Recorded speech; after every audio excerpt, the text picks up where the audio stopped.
बाबूजी महाराज भाग चौथा वचन नंबर 16। आगरा 27 अप्रैल सन 1939। मौज क्या है? अनामी और राधा स्वामी एक हैं। मौज is a wave arising out of the overflow of love and beneficence and spreading itself in the form of grace and mercy.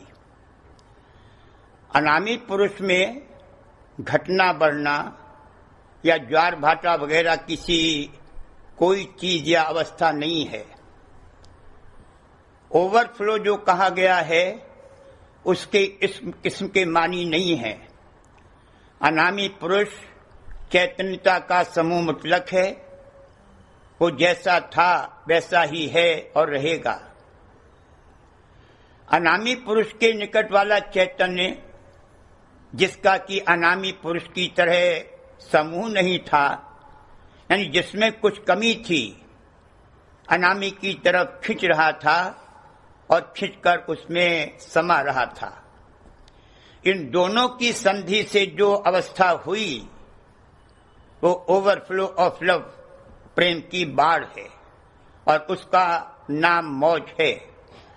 यानी मौज जोशे मोहब्बत और प्रेम की उमंग है, जिसने कि अपना इजहार इस मतलब के वास्ते किया कि जिस चैतन्य का समूह पूर्ण समूह नहीं बना था और इसलिए उसको पूर्ण आनंद भी नहीं प्राप्त था, उसका पूर्ण समूह बने और उसको पूर्ण आनंद, रस और हर्ष प्राप्त हो। जिस कदर समूह बनने में कमी होगी उसी कदर चैतन्यता, ज्ञान, आनंद और रस भी कम होगा। सबका भला इसी में है कि सिमटें और समूह बनावें, और यही मौज का मतलब और सार है कि जिसमें जिस कदर समूह बनाने की काबिलियत और गुंजाइश है वो अपना पूर्ण समूह बनावे। सत्य देश में मौज प्रकट है, यानी जहां केवल अंतर्मुख शक्ति है, रत और समाई हुई अवस्था है और मुखालिफत कतई नहीं है, वहां तक मौज प्रकट है। जहां से बहिर्मुख शक्ति पैदा हुई और दो धारें अलग हुई, वहां से मौज अंतर्गत और गुप्त हो गई और होती चली गई। वहां से काल मौज यानी मन मौज और माया मौज कार्रवाई करने लगी। राधा स्वामी और अनामी एक हैं। अनामी ने जो रूप और नाम धारण किया वो राधा स्वामी है, मगर इस कहने का मतलब ये कभी नहीं है कि राधा स्वामी महदूद है या अलग है। जैसे अनामी अकह, अपार, अनंत और अगाध है, वैसे ही राधा स्वामी भी अकह, अपार, अनंत और अगाध है। प्रथम मौज जो निकली वो राधा स्वामी अनामी की मौज है। उसने अगम लोक का मंडल बांधा और अगम पुरुष से जो मौज निकली वो अगम पुरुष की मौज है। अगम लोक में अगम पुरुष की मौज प्रकट है, यानी बाहर है, और राधा स्वामी अनामी की मौज उसके अंतर्गत है।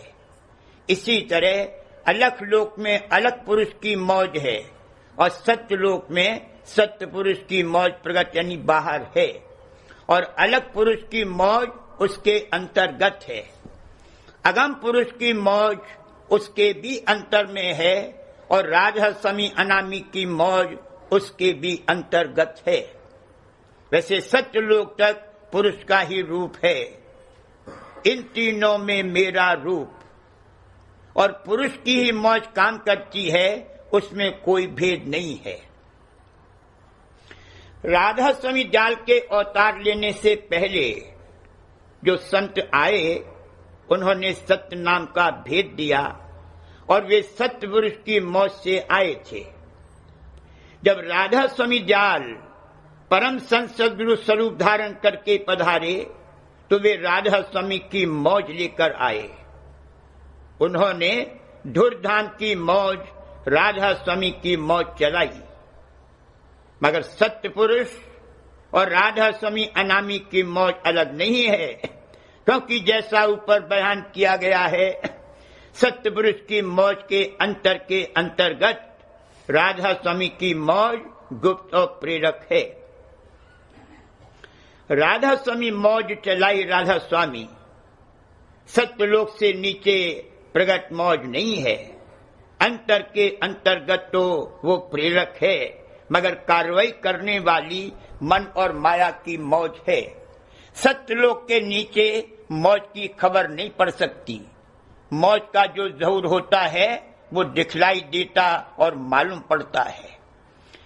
जब सूरत न्यारी हो और उसकी खबर पड़े और शब्द की खबर पड़े, तब मौज की भी खबर पड़ सकती है। यानी सूरत दिखाई दे तो मौज भी दिखाई दे।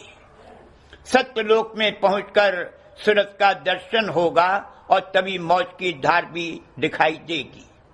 मगर जैसा कि अभी कहा गया है, अंतर के अंतर्गत सबकी प्रेरक मौज ही है और उसकी यही कार्रवाई और सार और मतलब है कि शुद्ध चैतन्य सिमटे और समूह बने। रचना भर में जो कुछ हो रहा है वह सब इसी मतलब को बरामद करने के लिए है।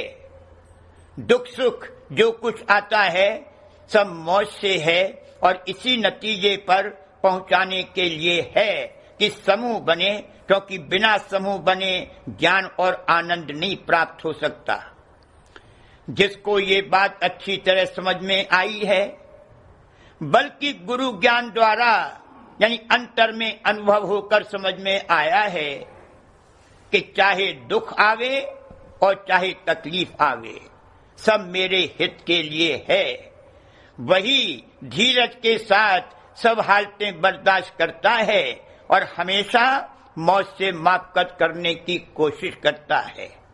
और यही राधा स्वामी जाल के उपदेश का सार है कि सब मौज से मापकत करें, इसी में बेहतरीन नतीजा निकलता है।